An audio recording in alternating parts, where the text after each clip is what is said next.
Alright, hello folks to the Celeste 90% run for SASE Marathon. A few quick things I want to say before we actually start the game. This is a 2D platformer which is hella precise. Even though it requires a lot of concentration, I will do the talking explanation on the way, since there's a lot to talk about. Just for the route itself, this chapter contains of this game contains of 9 chapters, and for any percent we will do the first 7. And yeah, you have 3 main ways of moving in this game. You can jump, you can dash, and you can climb. And on the way I will combine all of them to get really fast. And there's a few things here and there I will explain on the way. But for now, I'm ready to start the bagel bites. So I will just count down, and yeah, then we'll start. Okay, 5, 4, 3, 2, 1, go. So we start in prologue. As you can see, I'm not dashing, I'm just hopping around, since the dash is a mechanic we only get at the end of this prologue.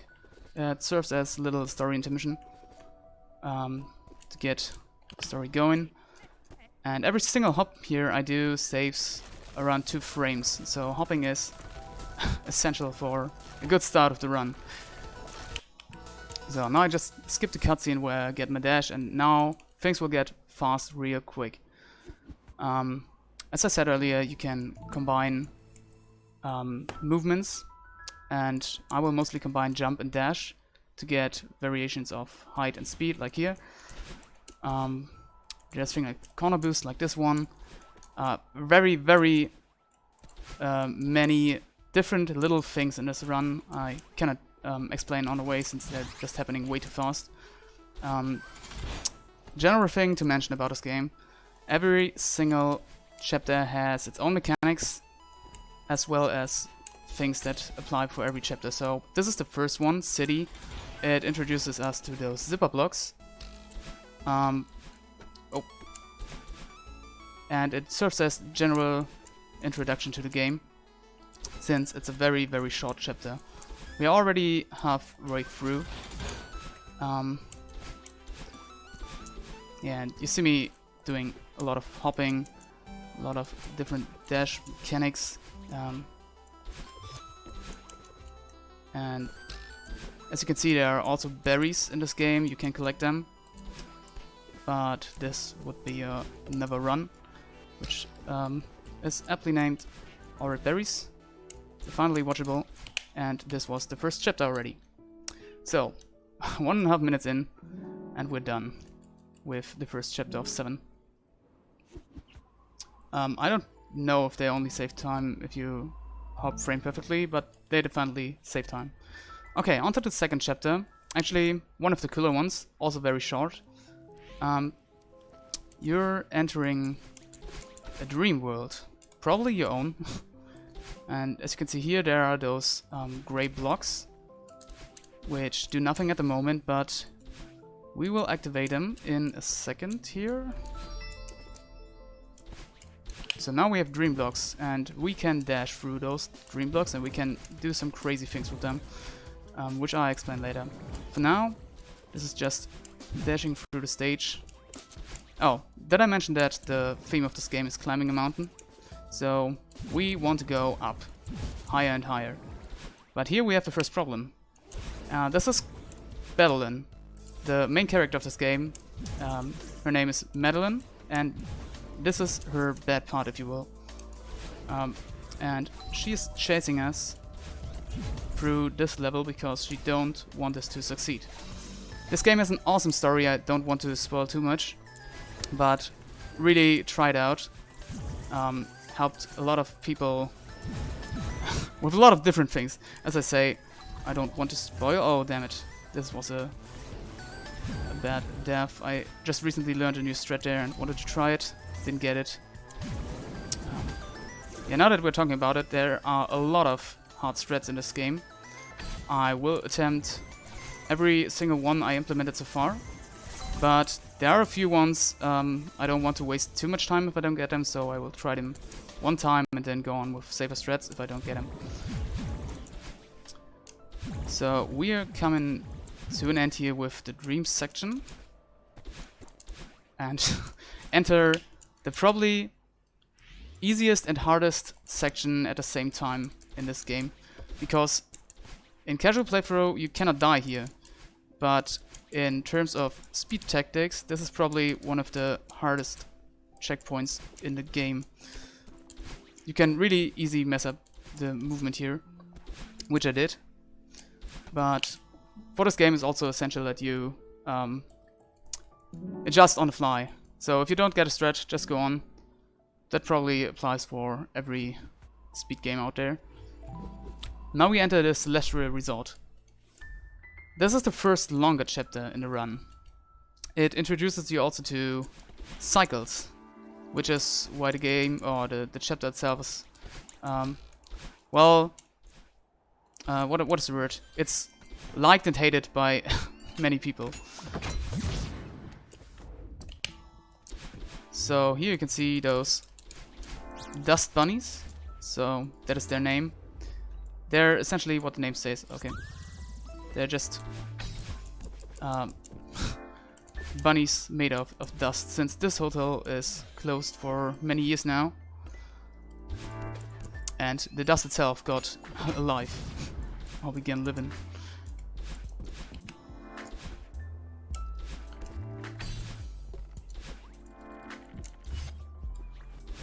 Oh.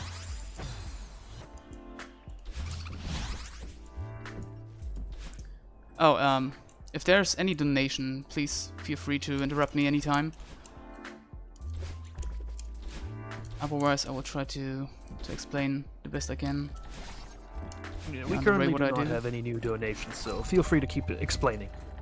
Alright. As you just saw, there are coins where you need to collect those. Other way around, there are rooms where you need to collect coins. This will be more important later, since those rooms get progressively more difficult. Now we're entering huge mess checkpoint. So every chapter is divided by checkpoints. So if you quit out and go back into the game, you can actually choose on which checkpoint you want to start.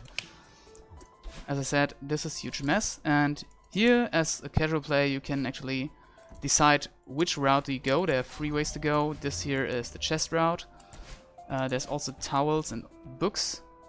You need to visit all 3 of them, but the order in which you visit them is entirely up to you. As speedrunners, for sure, we have an optimal route, which is the one I'm doing right now. Starts by chest, goes into books, and ends in towels. Sadly, I cannot show off a little nice glitch here where you could choose one way to go, which is used in another category, but there is a similar trick coming up in the 5th chapter. I will explain it when we are there. So, second thing done. The general theme of this hotel is, you saw that little ghost there. He is the manager of the hotel, and we help him clean this whole thing up, since he's not able to do that on his own, it seems. Oh, damn it. Okay, I'll take it safe here.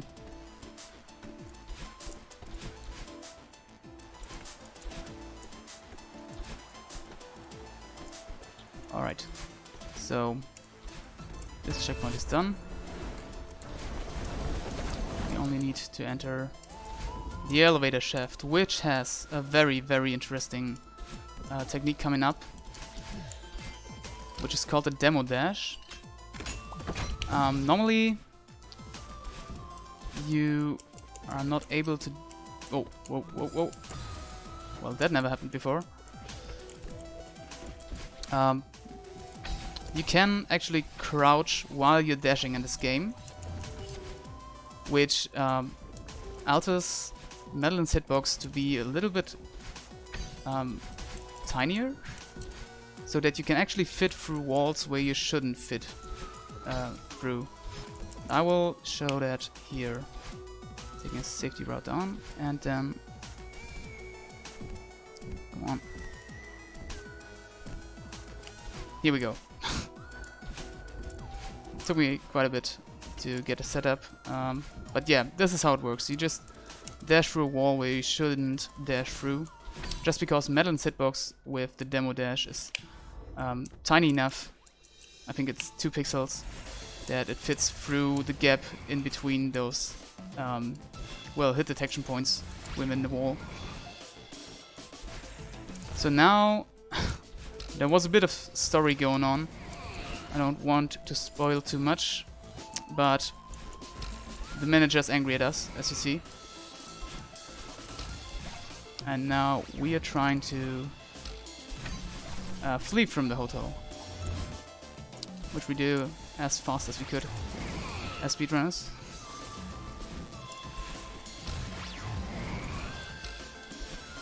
This is also a point where many casual players first start to struggle, since it's quite a bit pressuring.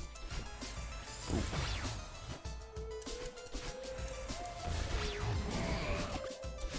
And also, as I said earlier, almost everything in this chapter is cycle based. So if you're not getting your cycle that you're used to, you tend to die quite often.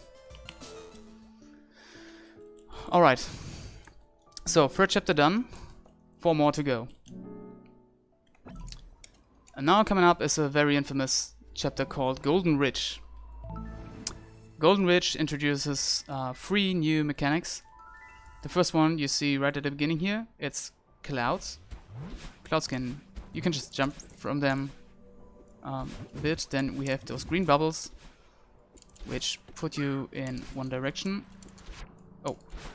And we have wind coming up here.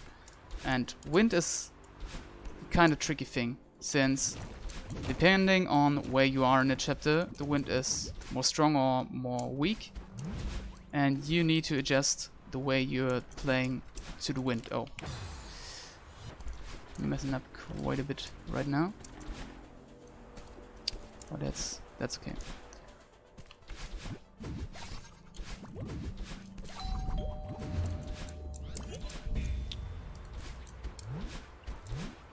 Oh, come on.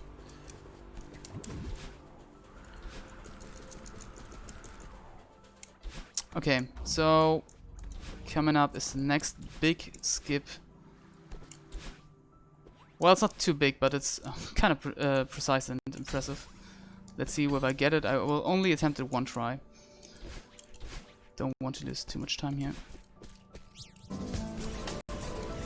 Wait. Oh, damn it. I have alerts on. I'm sorry. But thank you very much.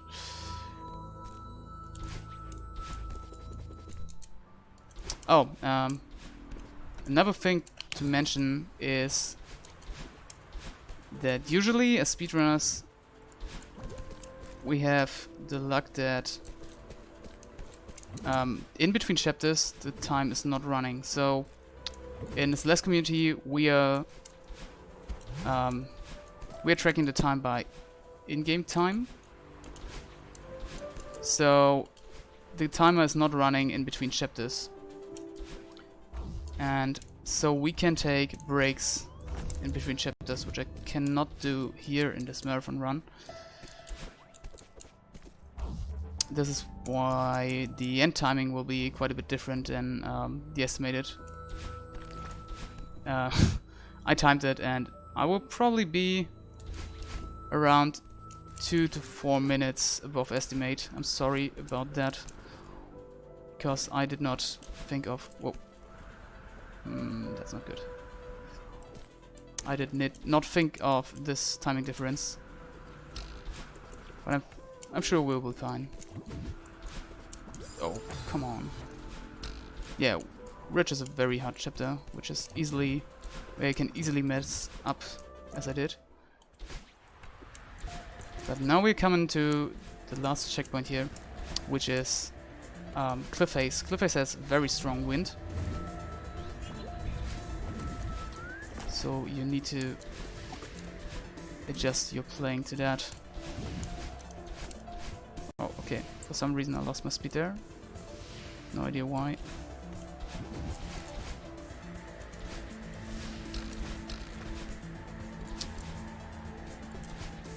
Oh, maybe I should talk about how dashes work in the game.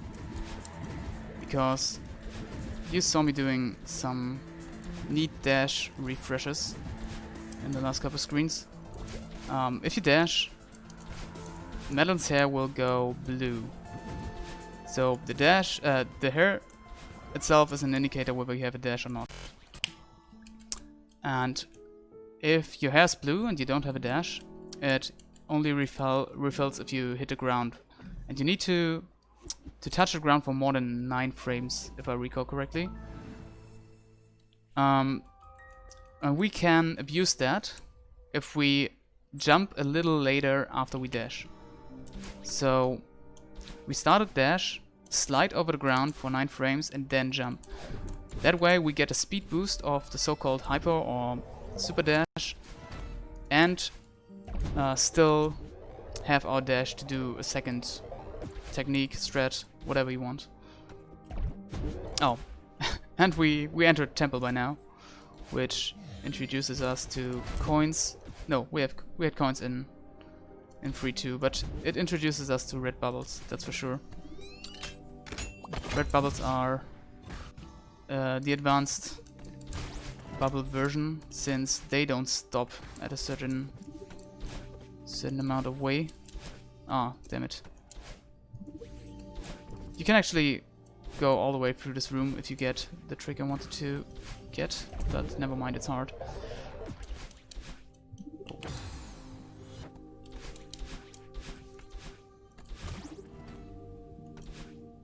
So, with Temple, there's an interesting thing to talk about. Oh. So far, I only played the so-called A-sides. But every chapter has a cassette hidden somewhere, like that one. And if you collect this cassette, you get access to the so-called B-side, which is a harder version of the chapter. Turns out, the B-side of Temple is actually faster than getting the cassette and... Oh, no, other way around. If you get the cassette and then finish the B-side, you're still faster than playing all the way through the A-side. And that's why we are doing just that. Collecting the cassette in A, then go on through the B-side. And hopefully save time. It's also not that hard. If you start running the game, you can go through, you can go for 5B. Not quite right away, but very early, and still make it useful. Oh, come on! I didn't get the trick. This is the hardest trick in a run. I wanted to show it off. Didn't get it. So now you see me going all the way through here, getting the key, going down here, going left. If I had hit the trick I wanted to hit, I could save all of that and just start in the right room where I just fly through. Usually in speedruns you would just go back to the map and restart the checkpoint, but since we are timing in real time, it's not worth that much.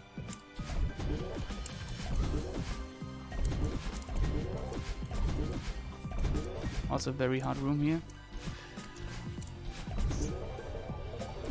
And this is another trick coming up. I did it, I think 2 or 3 times already, but you can spike jump in this game.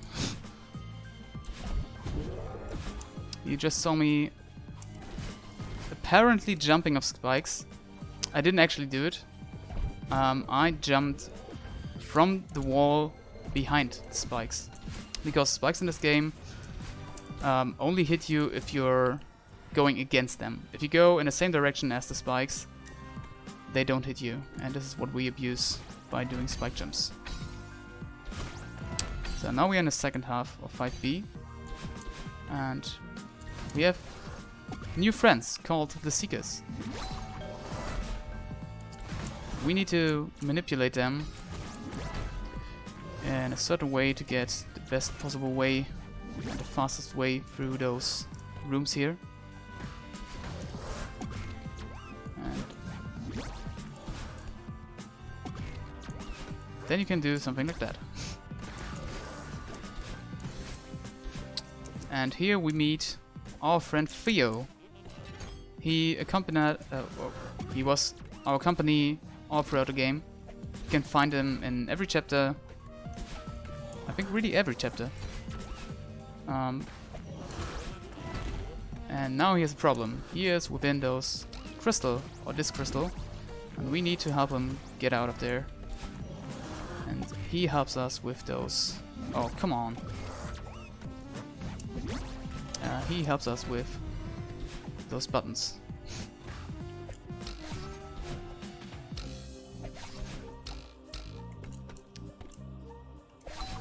Okay, almost through.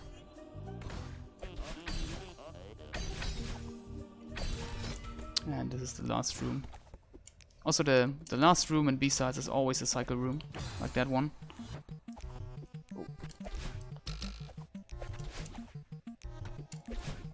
Okay, I got it. Oh. So, 5th chapter down, only 2 more to go. Next chapter is Reflection.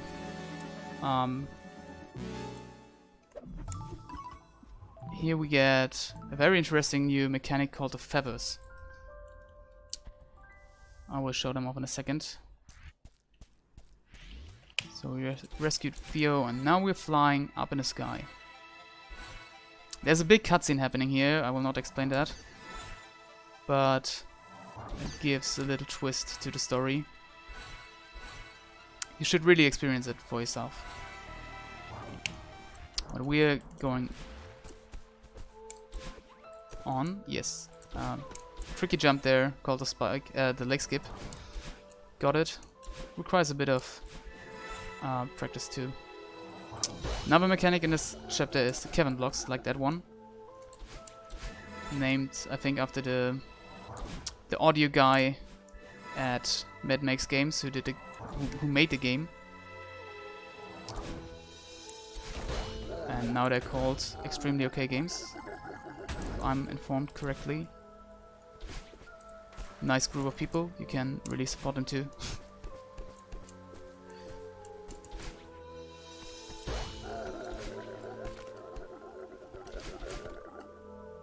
Okay, here we go fast. Oh, damn it. That was not too fast.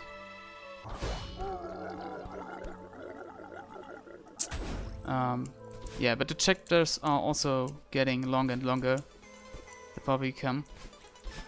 The first 2 chapters were 1 minute, 2 minutes. Now we are at about 7 minutes for this chapter. And about 10 minutes for the chapter after that, so the game really makes the start easy and gets harder, and yeah, but more rewarding too the more you get to the end, because at this point you are familiar with the mechanics. Also new mechanic here, bumpers, which are the closest thing to RNG in the game, since they move a little bit to the left and right. And depending on which pixel you hit when you hit them, you get a different kind of directional speed boost. They are the same every time when you enter a chapter though. So if you're doing the same every time, you should get the same result every time.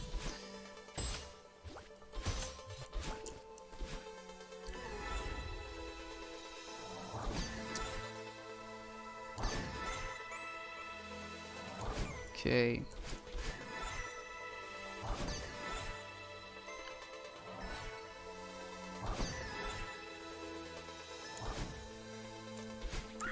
Here's the little granny. We met her at the start of the mountain, the start of our journey, and she just asks some very important questions to Madeline, which she answers by continuing through the level.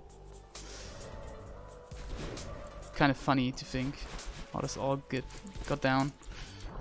Oh, also this is the only water section we have in the game, thankfully. Water movement is a bit weird. There are some, like, not lakes, I don't know the English word, but oh, also Battleline boost. Damn, so many things in this game I want to explain, but now we're in the Battleline fight. So in chapter 2 she wanted to stop us, and now we are fighting her so that we can actually climb the mountain. Many people think that this part is in fact the most fun in the game, and I agree. Mechanic wise and in the casual playthrough, this was definitely one of the most fun parts.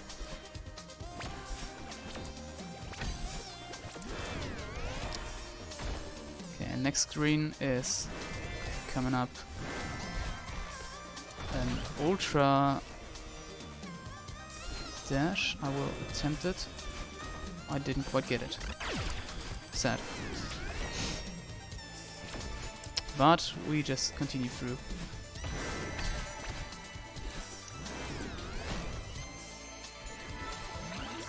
Yeah, and of course our bad self is stuffed with lasers and fireballs, because that makes sense.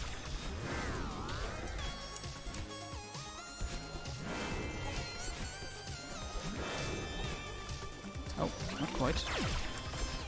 You can make it cycle through there.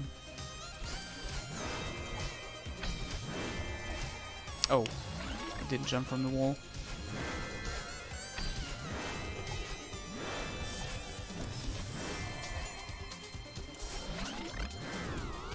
Okay, so first part is done. Now we get to this second phase of the fight,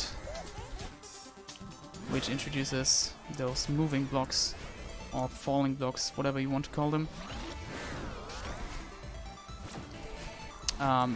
Yeah, mechanic-wise, a thing I did in this game a few times by now, but didn't explain, is whenever you move, and you move while being on a moving platform, both movements are combined. So if you have a platform that moves right, and you dash right on that platform, dash momentum and move momentum will get added up, and you will travel very fast.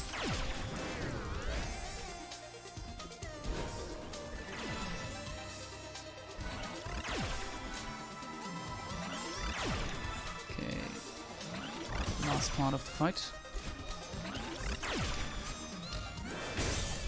And we've beaten her. And now we are friends. We are best friends, actually. We are so close that we actually merged. And this is why I now have 2 dashes instead of 1. That opens up a whole new, a whole lot of possibilities. But for now, this chapter is done. Okay, about 10 minutes to go now. Probably 11 for the last chapter. Story-wise, it's very cool, since we are gonna climb the mountain all over again. A very, very cool gimmick in this chapter. You revisit every single chapter of the game while climbing through this. If you will, this is the reflection part. And it's almost over already. They're not as long as the real chapters for sure. And as I said, we now have 2 dashes, which makes it a bit more comfortable. And Battleline is not only in us, but helps us too. Now we are in city again.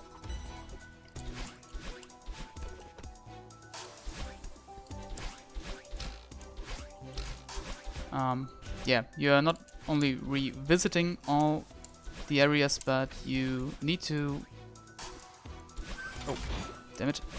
You need to actually use all the mechanics. Sorry again for that alert.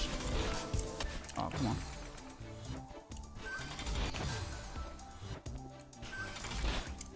on. Yeah, you need to use the mechanics introduced in every chapter again to conquer the mountain. Feels you very might nice. interrupt me real quick because we got a new donation actually. Oh, sure. So we've got a $51.80 donation from Alexander without a comment, but thank you very much. That's a very big donation right there. That's a big donation. Thank you very much. Much appreciated. Back to you. Yeah, now that we have 2 dashes, we can make use of a mechanic called Dream Hypers. With those dream blocks, you can not only dash through them, but you can also use so-called hyper dashes at the end to make your way out of them quite a bit faster. You will see that in the upcoming screen. The thing is, it uses 1 dash, so in the first, in 2A, where we only had 1 dash, it didn't make too much sense, but now we can just abuse that, which I already did.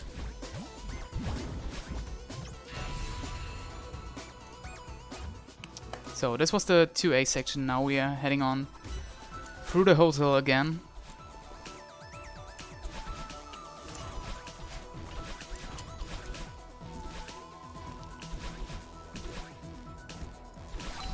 This part has, oh come on, very cool screen.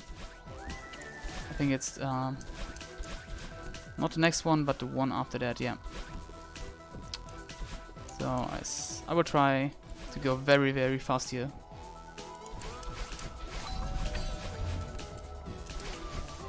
And I got it, nice. I think there's an even faster method, but it's very, very precise, like all in this game. So don't underestimate it. If you're not familiar with the game, I might make it look easy, but yeah, this game really needs precision. Probably the first speedrun you do when you learn this game is around 1 to 1.5 hours, depending on how serious you took it. And saving half an hour on the run really requires you to practice a lot. I think by now I have 800 hours in the game. But it's worth, because the movement in Celeste feels very, very nice.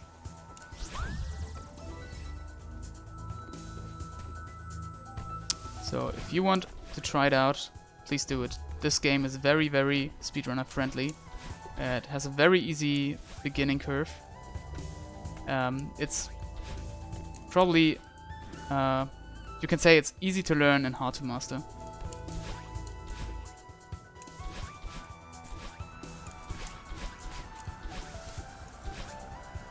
But it also becomes progressively more fun the faster you go.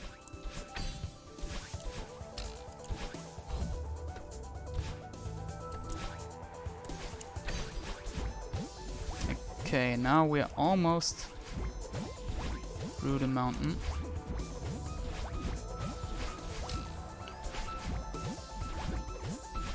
Only temple section is left before we can climb the actual summit.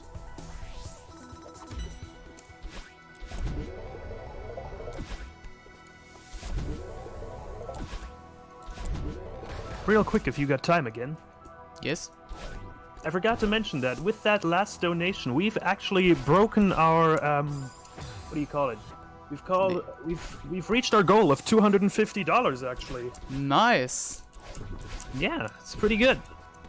We still can like go further though. You know, every dollar counts, obviously. And yes. Our new goal at this point could be just beating our total of last year, which was $403. So we still got 1.5 days to go. So absolutely possible at this rate. Of course. I mean, probably easy. Would be very nice. Oh. Okay. This is a very cool thing called door skip. Your run is invalid if you're not doing it. It's the meme. Quite quick. Doesn't save too much time. It's only flex. Also, no geo boost. I'm sorry, Prof. Okay, now we're at the end of the mountain and at the end of the game. This is the last section called 3000 meters. It's nice that here are actual flags pointing out how far you have to go. We started at flag 30 and are at flag 28 already. I will not collect every flag, since some of them are slow or not needed. I mean, if you want, none of them are needed, but most you collect on the way.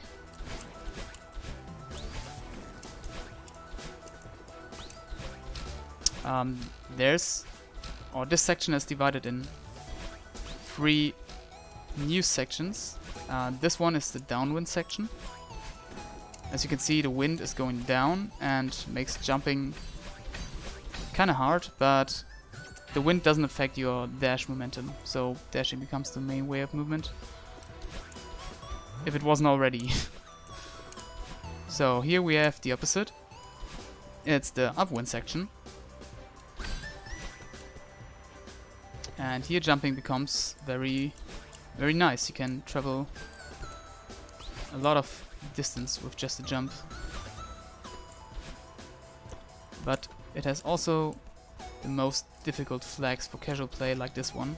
Like 13. Many runs died here. Because you have to collect those coins. Oh. And you have to dash through that tiny gap there. If you not know what you're doing, you're prone to die there. And then you have to do it all over again. But as the game itself said, be proud of your death count. The more you die, the more you learn in. Not advisable for real life though.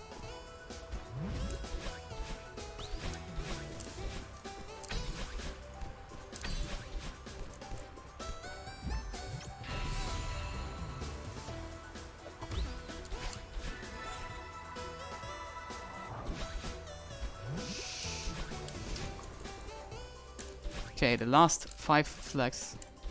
4 flags. You can count if you want. We are collecting every single one of the last. Flag 3.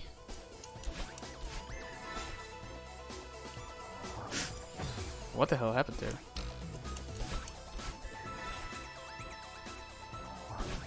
That's what I wanted to do. Flag 2. Oh. Misdirection dash.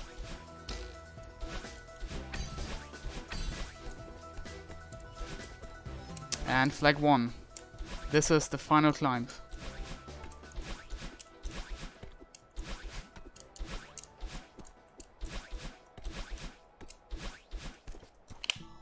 And time.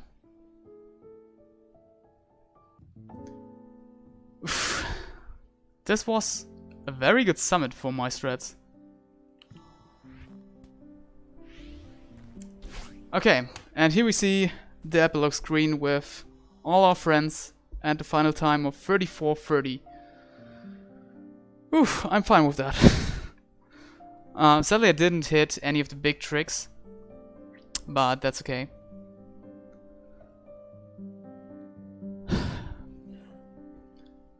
So this was Celeste any percent. Really try out the game if you want. It feels very nice. Even if you just play it casually, it's worth. And it's also only 20 bucks, I think.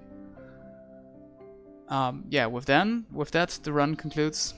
Thank you very much for whoever watched. And thanks SASE for having me. Thank you for being here.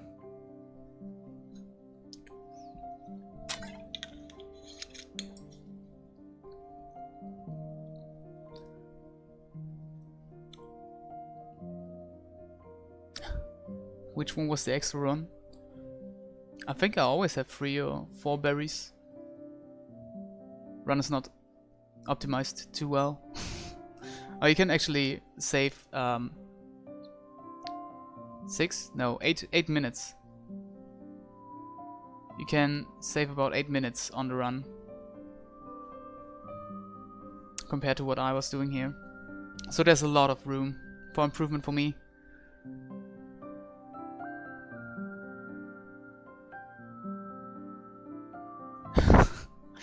172 berries missed.